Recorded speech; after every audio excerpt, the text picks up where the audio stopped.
ایک صاحب نے فرمایا کہ میں اپنی زمین پر کام کیا کرتا تھا۔ ایک دن شام کے وقت جب میں گھر کی طرف واپس جانے لگا تو راستے میں مغرب کا وقت ہو گیا۔ راستے میں قریب میں ایک مقبرہ تھا۔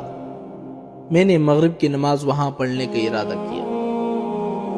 میں نے اور میرے ایک دو دوست تھے، ہم نے وہاں جا کر مغرب کی نماز ادا کی، اور مغرب کی نماز ادا کرنے کے بعد ہمارے جو معمولات ہوتے ہیں، ہم تسبیح کرتے ہیں، اللہ کا ذکر کرتے ہیں۔ ہم نے بیٹھ کر وہاں پر اللہ کا ذکر کرنا شروع کر دیا، اور جب آہستہ آہستہ اندھیرا چھانے لگا تو مجھے کسی کی کرانے کی آواز آئی۔ میں نے ادھر ادھر دیکھا تو مجھے کوئی نہیں دکھا۔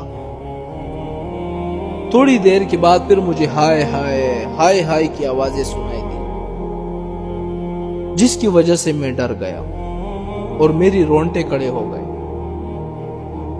پھر جب میں نے آواز کی طرف دھیان لگایا، دیکھا تو قبر کے اندر سے آواز آ رہی تھی۔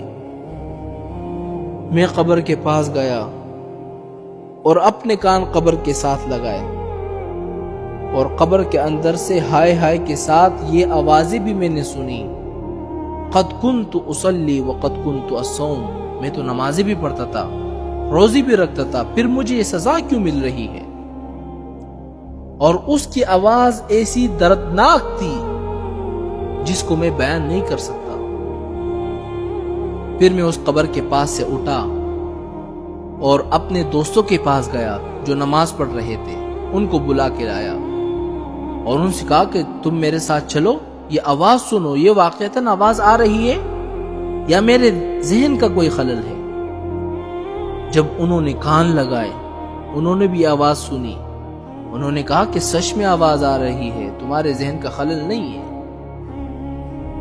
بہرحال اس روز ہم جلدی سے اپنے معمولات پورے کر کے واپس چلے گئے۔ دوسرے دن پھر جب میں واپسی میں مغرب کی نماز پڑھنے کے لیے اس مقبرے میں گیا، اور یہ سوچ کر گیا کہ میں جا کر وہاں پر آج بھی آواز سنوں گا، آیا وہ آج آواز آ رہی ہے یا نہیں آ رہی؟ فرماتے ہیں کہ میں وہاں پر گیا، میں نے مغرب کی نماز ادا کی اور پھر اپنے معمولات میں مشغول ہو گیا، ذکر کرنے لگا، تو پھر بالکل اسی طرح آج بھی قبر کے اندر سے آواز آنے لگی جس طرح مجھے کل آ رہی تھی۔ اور میں قبر کے پاس گیا، میں نے کان لگائے تو وہی الفاظ میں نے سنے جو میں نے کل سنے تھے، کہ میں تو نمازیں بھی پڑھتا تھا، روزی بھی رکھتا تھا، پھر مجھے کیوں سزا مل رہی ہے؟ لہٰذا مجھے یقین ہو گیا تھا کہ اس مردے کو قبر کے اندر عذاب ہو رہا ہے۔ پھر جب میں وہاں سے لوٹا تو مجھ پر شدید خوف طاری ہو گیا، اور خوف کی وجہ سے میں 2 مہینے تک بیمار رہا۔